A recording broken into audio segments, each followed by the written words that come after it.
Hello friends, स्वागत है आपका हमारे YouTube channel concept maker point में। आज मैं आपके लिए नेटवर्क एनालिसिस चैप्टर चालू करूंगा, जहां पे हम लोग देखेंगे कि गेट के सिलेबस या फिर अदर कम्पिटिटिव एग्जाम के सिलेबस में जो नेटवर्क एनालिसिस का जो टॉपिक है वो बहुत ही इम्पोर्टेंट रहता है, तो उसके बारे में आज हम लोग पढ़ेंगे। ठीक है, तो सबसे पहले नेटवर्क एनालिसिस चालू करने से पहले मैं आपको बताना चाहूँगा कि जो नेटवर्क में जो कोई भी सर्किट होता है उसका जो बेसिक यूनिट होता है वो होता है चार्ज। वो क्या होता है? चार्ज होता है। तो चार्ज के बारे में, जो इलेक्ट्रिक सर्किट का जो बेसिक यूनिट होता है वो चार्ज होता है। ये चार्ज क्या होता है एक्चुअली में? Basic unit of electric circuit. कोई भी इलेक्ट्रिक सर्किट का अगर बेसिक यूनिट बात करें तो उसका वो क्या होता है? चार्ज होता है। तो हम लोग जानते हैं कि जो चार्ज होता है एक इलेक्ट्रॉन पे, अगर एक इलेक्ट्रॉन पे बात करें कि कितना चार्ज होगा, तो एक इलेक्ट्रॉन पे होता है -1.6 इंटू 10⁻⁻19 कूलम। तो ये होता है चार्ज का। एक इलेक्ट्रॉन पे कितना चार्ज हुआ? -1.6 इंटू 10⁻⁻19 कूलम। कूलम जो होता है वो चार्ज का यूनिट होता है। अब हम लोग बात करते हैं, दूसरा जो बेसिक क्वांटिटी होता है वो क्या होता है? करंट होता है। अब करंट की बात करेंगे तो करंट हम लोग जानते हैं कि rate of flow of charge per unit time को हम लोग बोलते हैं करंट। अब देखो, rate of flow of charge per unit time की बात करें या फिर हम लोग बोल दे कि flow of electron per unit time is called current. तो क्योंकि इलेक्ट्रॉन के पास ही क्या है? चार्ज है। तो मैं बोल सकता हूँ कि आई इज इक्वल टू, आई अगर करंट है तो आई इज इक्वल टू क्या हो जाएगा? D Q upon D T हो जाएगा। आई इज इक्वल टू हो जाएगा D Q upon D T. अब इसका अगर मैं यूनिट निकालना चाहूंगा, तो बताना है। देखो, ये differentiation of charge with respect to time है। तो चार्ज का यूनिट होता है कूलम और टाइम का यूनिट होता है सेकेंड। तो इसका यूनिट क्या हो गया? Coulomb per second. चूंकि अब ये जो एम्पियर नाम के जो साइंटिस्ट थे उनके नाम के ऑनर पे पड़ा है, इसलिए इसका एक और यूनिट क्या होता है? एम्पियर होता। ठीक है, तो अगर कोई पूछे कि करंट का यूनिट क्या होता है, तो कूलम पर सेकेंड भी होता है और एम्पियर भी होता है। और फॉर्मूला क्या मैंने बता दिया? I is equal to D Q upon D T. अब हम लोग जानते हैं कि एक पॉइंट से, मान लो हमें एक पॉइंट से दूसरे पॉइंट पे इलेक्ट्रॉन को ट्रांसफर करना या फ्लो कराना, तो हमें एक फोर्स की जरूरत होती है जिसको हम लोग ईएमएफ बोलते हैं। क्या बोलते हैं? EMF, electromotive force. Electromotive force. तो ये एक्चुअली में क्या होता है कि force behind the motion of electron. Electron के मोशन के फ्लो, इलेक्ट्रॉन के मोशन के पीछे जो फोर्स लगता है उसको क्या बोलते हैं? Electromotive force. तो ये एक्चुअली में फोर्स नहीं होता है, ये क्या होता है? पोटेंशियल होता है, जिसके कारण से इलेक्ट्रॉन क्या होते हैं? फ्लो होते हैं। तो अगर मैं इसका पोटेंशियल का डेफिनेशन बताऊं, तो ये होता है work done to bring unit positive charge from infinity to a point in an electric field। मतलब इन्फिनिटी से किसी भी इलेक्ट्रिक फील्ड के कोई भी पॉइंट पे अगर हमें एक यूनिट पॉजिटिव चार्ज को लाने में जितना वर्क करना पड़ता है उसको बोलते हैं इलेक्ट्रिक पोटेंशियल। उसको क्या बोलते हैं? Electric potential. अब ये डेफिनेशन होता है इलेक्ट्रिक पोटेंशियल का, जो कि 12th क्लास के बेसिक से है, कि work done to bring unit positive charge from infinity to a point in an electric field के किसी भी पॉइंट में इन्फिनिटी से यूनिट पॉजिटिव चार्ज को लाने में जितना वर्क करना पड़ता है उसको हम लोग इलेक्ट्रिक पोटेंशियल बोलते हैं। तो मान लो कि डीक्यू चार्ज है, उसको लाने में हमें डी डब्ल्यू वर्क करना पड़ा। कितना वर्क करना पड़ा? डी डब्ल्यू, यानी कि डी क्यू चार्ज को इन्फिनिटी से लाने में डी डब्ल्यू वर्क करना पड़ा, तो 1 कूलम चार्ज को लाने में कितना करना पड़ेगा, 1 कूलम को चार्ज को लाने में करना पड़ेगा D W upon d Q. और एज पर डेफिनेशन हम लोग बोल सकते हैं कि यूनिट पॉजिटिव चार्ज, यहाँ देखो यूनिट पॉजिटिव चार्ज को इन्फिनिटी से लाने में जितना वर्क होता है उसी को क्या बोलते हैं, इलेक्ट्रिक पोटेंशियल। तो V इज इक्वल टू क्या हो जाएगा, D W upon d Q. तो अभी हम लोग नेटवर्क एनालिसिस के बेसिक में सबसे पहले पढ़ा कि चार्ज, जो इलेक्ट्रिक सर्किट का बेसिक यूनिट होता है वो होता है चार्ज, ठीक है। और एक इलेक्ट्रॉन पे कितना चार्ज होता है, -1.6 इंटू 10⁻⁻19 कूलम। फिर हमने बताया कि करंट क्या होता है, कि flow rate of flow of charge is called current. तो करंट का मैंने डेफिनेशन के थ्रू फॉर्मूला बनाया D Q upon D T. फिर हम लोगों ने ईएमएफ पढ़ा कि इलेक्ट्रॉन को एक पॉइंट से दूसरे पॉइंट में मूव करने के लिए फोर्स की जरूरत होती है, जिसको ईएमएफ बोलते हैं, यानी force behind the motion of electron is called electromotive force. फिर इलेक्ट्रिक पोटेंशियल का मैंने बताया कि work done to bring unit positive charge from infinity to a point in an electric field is called electric potential. मगर अब हमने एक assume किया कि डी क्यू चार्ज को फ्लो इन्फिनिटी से इलेक्ट्रिक फील्ड में लाने में अगर डी डब्ल्यू वर्क करना पड़ा, तो 1 कूलम चार्ज को लाने में कितना करना पड़ेगा, D W upon d Q. और 1 कूलम चार्ज को लाने में जितना वर्क करना पड़ता है उसी को क्या बोलते हैं, इलेक्ट्रिक पोटेंशियल। तो V बराबर हमने लिख दिया D Q upon D W upon d q. अब यहाँ से क्या करूंगा, एक फॉर्मूला ये निकाल दिया, V is equal to d W upon d q. अब इसका मैं यूनिट लिखूंगा। देखो वर्क जो है उसका वर्क का यूनिट होता है जूल, ठीक है। और कूलम का यूनिट, चार्ज का यूनिट है कूलम, तो इसका एक यूनिट तो हमें पता चल गया जूल पर कूलम, ठीक है। और इसी का एक और यूनिट होता है वोल्ट होता है। तो ये याद रखना है कि जो वोल्टेज होता है या पोटेंशियल होता है उसका जो डेफिनेशन है वो तो हमने पढ़ लिया। उसके बाद उसका यूनिट क्या होगा, जूल पर कूलम या फिर वोल्ट होगा। इतना है समझ में। तो इस चीज से हमने 3 चीजें सीखी है। पहला चीज कौन सा सीखा, पहला चीज ये सीखा कि चार्ज क्या होता है, करंट क्या होता है, ईएमएफ क्या होता है, पोटेंशियल क्या होता है। उसके बाद सभी का फॉर्मूला हमने देखा। ये नेटवर्क का बेसिक है, मैं बेसिक बता रहा हूँ, उसके बाद मैं आगे बढ़ूंगा, ठीक है। अब एक बेसिक पार्ट में एक और चीज देखता हूँ, इसमें अब मैं पावर निकालूंगा। देखो पावर होता है rate of change of energy. अब rate of change of work या rate of change of energy को मैं क्या लिखूंगा, D W upon D T लिख सकता हूँ। पी जो है पावर है, पी क्या है, rate of change of work done या rate of change of energy को क्या बोलेंगे, पावर बोलेंगे। तो पावर इज इक्वल टू, देखो दोनों ऊपर और नीचे डी क्यू से मल्टीप्लाई और डिवाइड कर दूंगा, तो D W upon d Q into D Q upon D T, ऐसे लिख सकते हैं। डी क्यू को ऊपर नीचे मल्टीप्लाई कर दिया। अब हम लोगों ने पिछले स्लाइड में देखा था कि D W upon d Q को क्या लिखा था, मैंने भी लिखा था, और D Q upon D T को क्या लिखा था, आई लिखा था, यानी पावर इज इक्वल टू हो गया भी इंटू आई। तो ये हमारा नेक्स्ट फॉर्मूला डिराइव हो गया है कि पावर जो होता है वो क्या होता है, वोल्टेज इंटू करेंट होता है। अब देखो कोई भी सर्किट होता है तो उसमें क्या होता है, या तो पावर डिलीवर करेगा वो सर्किट, या तो पावर एब्जॉर्ब करेगा। तो अब हम लोग पढ़ते हैं इसमें, अब हम लोग यहाँ पे एक चीज पढ़ते हैं, कॉन्सेप्ट ऑफ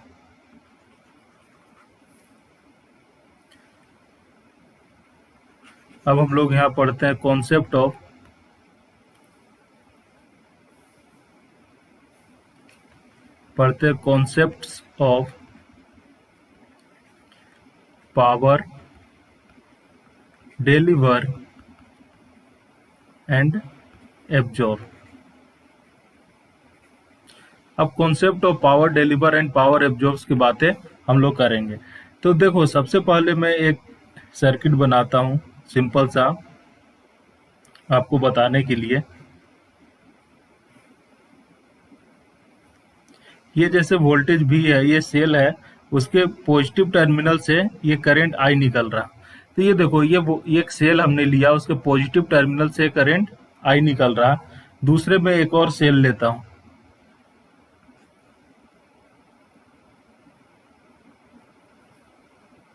यहाँ मैंने दूसरा एक सेल ले लिया है, उसके पॉजिटिव पॉजिटिव टर्मिनल पे करंट जो है वो इंटर कर रहा। 2 वोल्टेज सोर्स लिया था, अब मैं एक करंट सोर्स लेता हूँ। अब मैंने एक करंट सोर्स लिया है प्लस माइनस, और इधर मैंने क्या, यहाँ मैंने ये आई करंट है, आई करंट शो कर दिया, और वोल्टेज का पोलैरिटी ये भी दिया हुआ। ये चौथा एक और मैं लेता हूँ, इसमें मैं एक करंट सोर्स लिया हूँ, ठीक है। तो ये करंट सोर्स है, इसका वोल्टेज का पोलैरिटी माइनस प्लस भी है, और ये आई ऊपर की तरफ जा रहा। अब हमें ये निकालना है कि कौन, हम लोग पढ़ रहे हैं concept of power deliver and absorb. तो कब कब पावर ये सर्किट डिलीवर करेगा, कोई भी एलिमेंट जो होता, कोई भी एलिमेंट होता है ना, वो सर्किट में क्या करेगा, या तो पावर को डिलीवर करेगा या पावर को एब्जॉर्ब करेगा। तो ये इस सर्किट में मान लो ये एलिमेंट वोल्टेज सोर्स है, तो इस वोल्टेज सोर्स का मुझे निकालना है कि पावर कितना एब्जॉर्ब करेगा कि डिलीवर करेगा। तो देखो इसका एक बेसिक फंडा होता है, फंडा ये होता है कि जब पॉजिटिव टर्मिनल से करंट लीव करे, ये पॉजिटिव टर्मिनल से करंट लीव करे, तो वो पावर क्या करता है, डिलीवर करता है। यानी कि ये सेल का पॉजिटिव टर्मिनल है, यहाँ से करंट क्या हो रहा, लीव कर रहा है, यानी बाहर की तरफ जा रहा है, इसलिए यहाँ पे क्या होगा, ये पावर को डिलीवर करेगा, यानी ये पावर को डिलीवर किया, ठीक है। अब इसमें देखेंगे, पहला कॉन्सेप्ट मैंने ये बता दिया है आप लोगों को कि when current enters at negative terminal and leaves at positive terminal, leaves from positive terminal, यहाँ पे from आएगा,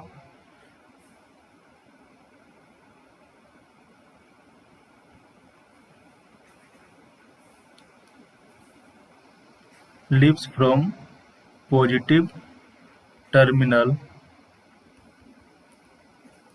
then element deliver पावर। तो इसमें देखो ये जो करंट था वो नेगेटिव टर्मिनल में क्या हो रहा था, इंटर कर रहा था, पॉजिटिव टर्मिनल से लीव कर रहा था, तो ये क्या करेगा, पावर डिलीवर करेगा ये एलिमेंट। दूसरा क्या बोलता है कि when current is leaving from positive terminal, sorry when current living नहीं होगा, यहाँ पे होगा आपका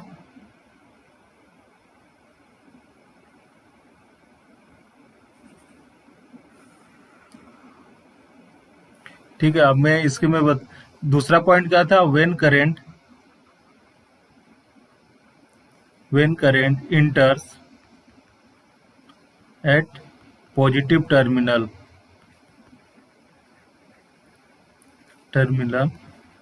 then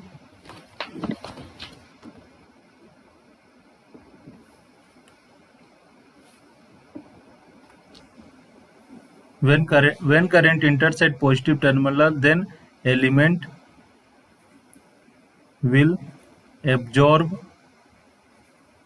power। तो देखो दो फंडा मैंने बताया कि कोई भी एलिमेंट जो है वो पावर को एब्जॉर्ब करेगा या फिर डिलीवर करेगा, उसका दो चीज बताया। एक पहला चीज ये बताया कि जब करंट इंटर करता है नेगेटिव टर्मिनल से और लीव करता है पॉजिटिव टर्मिनल पे, तो वो पावर को क्या करेगा, डिलीवर करेगा, वो पावर को डिलीवर करेगा। तो यहाँ से देखो ये जो पॉजिटिव टर्मिनल से लीव कर रहा है, इसलिए पावर को क्या करेगा, डिलीवर। फिर दूसरा पॉइंट ये मैंने बताया कि when current enters at positive terminal, positive terminal पे अगर करंट इंटर करता है तब वो एलिमेंट क्या करेगा, पावर को एब्जॉर्ब करेगा। तो इस कॉन्सेप्ट का देख के आप बता सकते हो यहाँ पे कि ये जो एलिमेंट है ये इसके पॉजिटिव टर्मिनल में करंट इंटर हो रहा है, तो इसलिए क्या करेगा, पावर को एब्जॉर्ब करेगा, ठीक है। अब इस सेम इसमें बताइए, ये क्या है, करंट सोर्स है, ये करंट सोर्स की ये पॉजिटिव टर्मिनल है, ठीक है ना। अब ये पॉजिटिव टर्मिनल के से करंट निकल रहा, तो कौन सा केस है, लिविंग फ्रॉम पॉजिटिव टर्मिनल, तो ये पावर को क्या करेगा, डिलीवर करेगा, ठीक है। अब उसी प्रकार ये करंट सोर्स है, इसके पॉजिटिव टर्मिनल, करंट का डायरेक्शन ऊपर की तरफ है तो ये करंट का डायरेक्शन इधर होगा, यानी पॉजिटिव टर्मिनल में करंट इंटर हो रहा है, सेकेंड वाला case, when current enters at positive terminal, तब एलिमेंट क्या करेगा, पावर को एब्जॉर्ब करेगा। तो हम लोगों ने अभी बेसिक कॉन्सेप्ट पढ़ा कि कैसे कोई भी सर्किट के एलिमेंट, एक इंडिविजुअल एलिमेंट का अगर हमें पता करना है कि वो पावर डिलीवर कर रहा है या पावर एब्जॉर्ब कर रहा है, तो हम लोग कैसे पता करेंगे। सबसे पहला चीज मैंने ये बताया कि अगर करंट जो है उसके नेगेटिव टर्मिनल में इंटर करे, या फिर बोल सकते हैं कि पॉजिटिव टर्मिनल से लीव करे, तो वो पावर को क्या करेगा, डिलीवर करेगा। अगर करंट जो है उसके पॉजिटिव टर्मिनल पे इंटर होता है तो वो पावर को क्या करेगा, एब्जॉर्ब करेगा। ये बेसिक कॉन्सेप्ट है, इसका यूज करके हम लोग एक कोई भी क्वेश्चन में पावर एब्जॉर्ब और पावर डिलीवर का कॉन्सेप्ट लगा सकते हैं।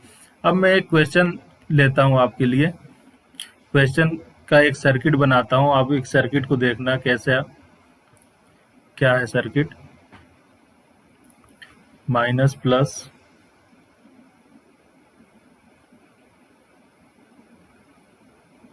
प्लस माइनस 2 वोल्ट, ये करंट सोर्स है, यहाँ पे एक ये वोल्टेज सोर्स ले लिया, प्लस माइनस 10 वोल्ट, यहाँ पे एक करंट सोर्स है, 4 एम्पियर का करंट सोर्स है, फिर यहाँ पे एक करंट सोर्स है 6 एम्पियर का, ये करंट सोर्स है 5 एम्पियर, ये वोल्टेज सोर्स 2 वोल्ट, और ये जो वोल्टेज सोर्स है वो 3 वोल्ट है। अब इसमें क्या निकालना है कि क्वेश्चन ये बोल रहा है find power in each element of the given network। Question ये बोल रहा है कि एक सर्किट दिया हुआ है, इसके हर एक एलिमेंट में हमें ये जो नेटवर्क जो दिया हुआ है, इसके हर एक एलिमेंट में हमें क्या करना है, पावर निकालना है। तो पावर निकालने के लिए हम लोग जानते हैं, हम लोगों ने अभी पढ़ चुका है, पावर इज इक्वल टू क्या पढ़ा हमने, V इंटू आई। डीसी में पावर क्या पड़ा, V इंटू आई। अब देखो हर एक एलिमेंट के अक्रॉस वोल्टेज निकालूंगा और उससे फ्लो होने वाला करंट निकालेंगे, और इस क्वेश्चन फिर हम लोग सोल्व कर सकते हैं। तो यहाँ पे देखो मैं करंट डिवीजन रूल लगाऊंगा, यहाँ पे अगर मैं केसीएल लगाऊं करंट डिवीजन रूल, तो मैं देखो यहाँ से 5 एम्पियर करंट फ्लो हो रहा है और 6 एम्पियर, तो ये टोटल इनकमिंग करंट 11 एम्पियर हो गया, तो आउटगोइंग करंट भी कितना होगा, 11, यानी कि यहाँ से 11 एम्पियर करंट फ्लो होगा। तो इस वोल्टेज सोर्स के से कितना करंट फ्लो हो गया वो तो निकाल लिया, ठीक है। अब मैं इसके क्रॉस, अब मैं क्या करूंगा, ये 11 एम्पियर यहाँ पे आ जाएगा, ठीक है, ये 11 एम्पियर यहाँ आ गया। अब क्या होगा, ये 11, ये देखो ये 4 एम्पियर है, ये 5 एम्पियर, मतलब इधर से इनकमिंग 4 आया और आउटगोइंग 5 निकल गया, मतलब ये जो इनकमिंग करंट रहेगा इस यहाँ पे कितना होना चाहिए, 1 एम्पियर होना चाहिए, तभी तो ये 4 और 1 मिलके कितना बनेगा, 5, तो ये 5 आ गया। अब देखो यहाँ पे ये 11 एम्पियर में से 1 एम्पियर इधर चला गया, तो इधर कितना जाएगा, 10 एम्पियर, तो ये मैंने 10 एम्पियर ले लिया। अब मैं देख सकता हूँ कि हर एक एलिमेंट के अक्रॉस मैंने करंट निकाल लिया, लेकिन पावर के लिए हमें वोल्टेज भी चाहिए, तो वोल्टेज सोर्स तो वाले को तो वोल्टेज पता है, लेकिन करंट सोर्स वाले के लिए वोल्टेज कैसे निकालेंगे वो देखते हैं। अब देखो ये एक 4 एम्पियर का करंट सोर्स है, क्या है, एक 4 एम्पियर का करंट सोर्स है, तो इसके अक्रॉस वोल्टेज निकालना। तो ये जो इस नोड को मैं रेफरेंस नोड मान लूं, यानी इसका पोटेंशियल 0 मान लूं, तो मुझे इस पॉइंट और इस पॉइंट के बीच का पोटेंशियल चाहिए, ताकि ये वही पोटेंशियल इसका ये 4 एम्पियर के करंट सोर्स के पोटेंशियल के बराबर होगा। तो मैं क्या करूंगा, यहाँ से यहाँ मूव करूंगा। अब देखो यहाँ से यहाँ मूव करने का 2 रास्ते हैं, एक तो इधर से जा या तो इधर से जा, तीसरा भी हो सकता है इधर से आ, लेकिन ये रास्ता क्या है, करंट सोर्स है, और करंट सोर्स में पोटेंशियल ड्रॉप नहीं बता सकते क्योंकि उसका हमें रेसिस्टेंस नहीं पता है। तो मैं यहाँ से यहाँ गया, तो हमें पहले 2 वोल्ट सोर्स, वोल्टेज सोर्स का नेगेटिव टर्मिनल मिला, तो मैं इसको अगर V2 बोल दूं तो V2 बराबर कितना आ रहा, देखो मैं इधर से इधर गया तो नेगेटिव टर्मिनल पहले मिला 2 वोल्ट का, यानी -2 वोल्ट, फिर यहाँ आ गया, यहाँ से यहाँ गया तो पहले हमें 10 10 वोल्ट वोल्टेज सोर्स का पॉजिटिव टर्मिनल मिला तो +10, यानी कि कितना हो गया, 8 वोल्ट आ गया। ठीक है, तो V2 मैंने निकाल लिया 8 वोल्ट। अब मैं इसके अक्रॉस वोल्टेज ये V3 निकालना चाहता हूँ। V3 क्या है भाई, V3 है 6 एम्पियर करंट सोर्स के अक्रॉस का वोल्टेज। तो अब V3 निकालने के लिए मैं इस रास्ते को फॉलो करूंगा। तो V3 बराबर क्या हो जाएगा, देखो यहाँ से यहाँ गया, पहले वोल्टेज सोर्स का पॉजिटिव टर्मिनल मिला तो +3, फिर यहाँ से आया कोई ड्रॉप नहीं हुआ, फिर ये 10 वोल्ट का वोल्टेज सोर्स मिल गया तो 13 वोल्ट आ गया। अब मैंने V3 निकाल लिया, अब मैंने V2 निकाल लिया। अब एक करंट सोर्स बच रहा है 5 एम्पियर के अक्रॉस। तो 5 एम्पियर के अक्रॉस वोल्टेज सोर्स अगर हमें निकालना है तो V3 है 13 और ये है 8, तो इसके अक्रॉस वोल्टेज कितना हो जाएगा, ये प्लस और ये माइनस है ना, ये प्लस और ये माइनस। तो V3 माइनस V2 अगर मैं निकालूं तो कितना हो जाएगा, 13 minus 8 is equal to 5 volt. अब मैं सभी तीनों करंट सोर्स और तीनों वोल्टेज सोर्स के अक्रॉस करंट और वोल्टेज निकाल चुका हूं। अब मैं एक एक करके क्या करूंगा, सभी का पावर निकालूंगा। सबसे पहले मैं निकालता हूं, पहला मैं निकालता हूं 10 वोल्ट का वोल्टेज सोर्स। देखो 10 वोल्ट के वोल्टेज सोर्स का अगर मैं पावर निकालूं, 10 वोल्ट का वोल्टेज सोर्स का पावर P बोल दिया, तो इसके अक्रॉस वोल्टेज कितना है, 10 है, 10 ले लिया। और इसमें करंट कितना फ्लो हो रहा है, 10, तो 10 इंटू 10 कितना हो गया, 100 हो गया। ये तो 100 होगा, लेकिन देखो ये अभी मैंने पिछले स्लाइड में बताया था कि जब एलिमेंट के पॉजिटिव टर्मिनल में करंट इंटर होता है तो पावर को क्या करता है, एब्जॉर्ब करता है। इसके पॉजिटिव टर्मिनल में ये करंट इंटर हो रहा है, ये इसलिए +100 जो 100 है वो पावर क्या करेगा, एब्जॉर्ब करेगा। मतलब जो 10 वोल्ट का जो वोल्टेज सोर्स है वो 100 वाट पावर क्या करेगा, एब्जॉर्ब करेगा। ठीक है, अब दूसरा बात करते हैं हम लोग 3 वोल्ट का वोल्टेज सोर्स। 3 वोल्ट का वोल्टेज सोर्स लेता हूं, तो देखो 3 वोल्ट के वोल्टेज सोर्स अगर मैं लूंगा तो इसके अक्रॉस वोल्टेज कितना है, तो 3 वोल्ट है। अब इसमें करंट कितना फ्लो हो रहा है, देखो 11 एम्पियर करंट फ्लो हो रहा, तो 11 इंटू 3 यानी 33 वाट आ गया। अब 33 वाट तो आ गया। अब 33 वाट के बाद मैं क्या करूंगा कि इसको ये पता करना है कि एब्जॉर्ब कर रहा है कि डिलीवर। देखो ये जो 11 एम्पियर है ये पॉजिटिव टर्मिनल पे इंटर कर रहा है, इसलिए ये क्या करेगा, पावर को एब्जॉर्ब करेगा। थर्ड केस लेता हूं मैं। थर्ड केस में लेता हूं 2 वोल्ट का वोल्टेज सोर्स। ठीक है, VS मतलब वोल्टेज सोर्स। तो अब 2 वोल्ट का वोल्टेज सोर्स के लिए मैं क्या करूंगा, 2 वोल्ट के अक्रॉस वोल्टेज कितना है, 2 है, तो 2 लिख दिया। करंट कितना फ्लो हो रहा है इसमें, 1 एम्पियर, तो 1 इंटू 2 कितना हो गया, 2 वाट हो गया। अब अगेन यहाँ चेक कर लेते हैं, इसके पॉजिटिव टर्मिनल में करंट इंटर हो रहा, इसके पॉजिटिव टर्मिनल में करंट इंटर हो रहा है, तो ये पावर को क्या करेगा, एब्जॉर्ब करेगा। ठीक है, चौथा केस लेता हूँ। चौथा हमारा एलिमेंट में कोई को भी कंसीडर कर सकता हूँ। मान लो 4 एम्पियर, ये जो 4 एम्पियर का जो करंट सोर्स है वो मैं ले रहा हूँ, 4 एम्पियर का करंट सोर्स। तो बताओ 4 एम्पियर के करंट सोर्स में पावर कितना होगा, वोल्टेज कितना है, इसके क्रॉस 4 एम्पियर के करंट सोर्स के क्रॉस वोल्टेज है V2। अब V2 हमने निकाला है क्या चीज, 8 वोल्ट, तो V2 मैंने 8 वोल्ट निकाला तो ये 8 हो गया। अब करंट कितना है, 4 है, करंट कितना है, 4 है, तो ये करंट 4 हो गया। तो 8 4 जा कितना हुआ, 32 वॉट। अब हमें इसमें ये देखना है कि ये जो 4 एम्पियर का जो करंट सोर्स है ये पावर को डिलीवर करेगा कि पावर को एब्जॉर्ब करेगा। तो हमने V2 जो निकाला वो कितना आया, 8 वोल्ट, यानी कि ये वाला टर्मिनल प्लस आएगा और ये माइनस आएगा।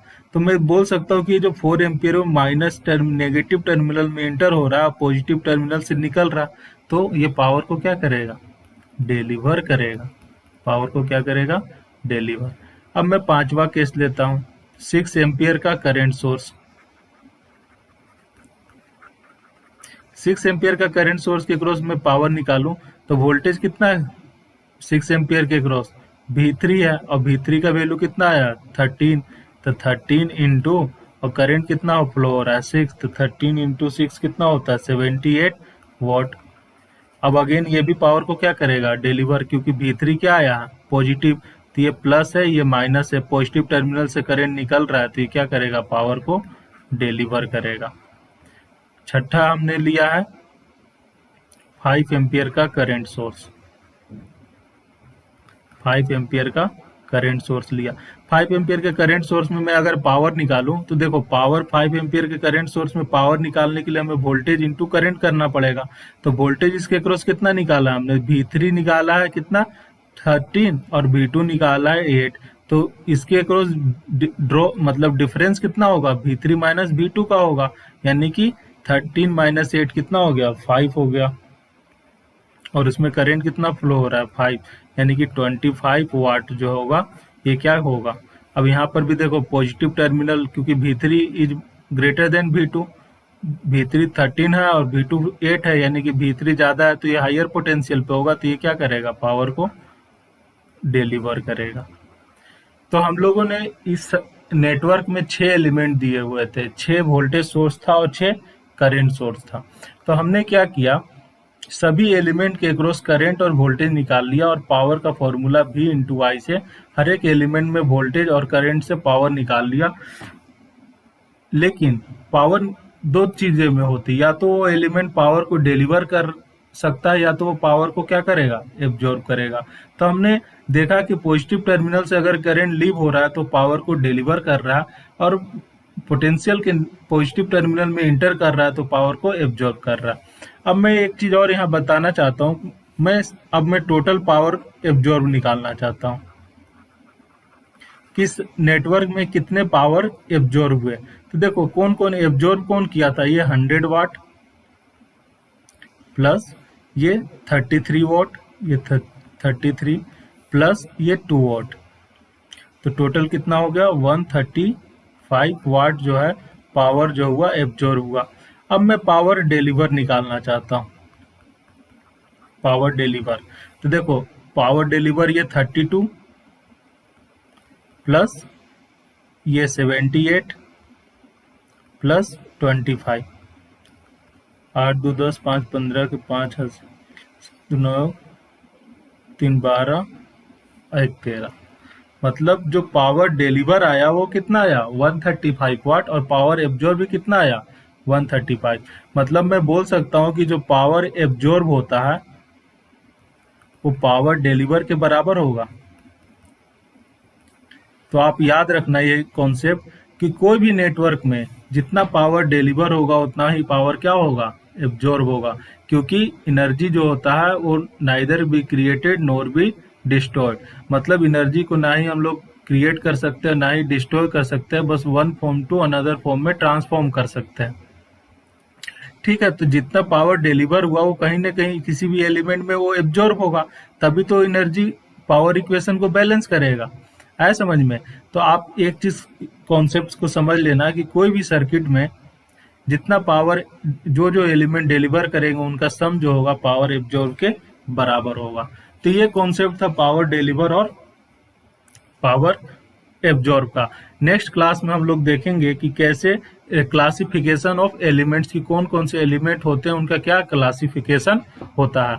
अगर आपको ये मेरा वीडियो पसंद आए तो लाइक करना, सब्सक्राइब करो, और पूरे नेटवर्क एनालिसिस का वीडियो को देखने के लिए आप मेरे चैनल को सब्सक्राइब कर दो। Thank you.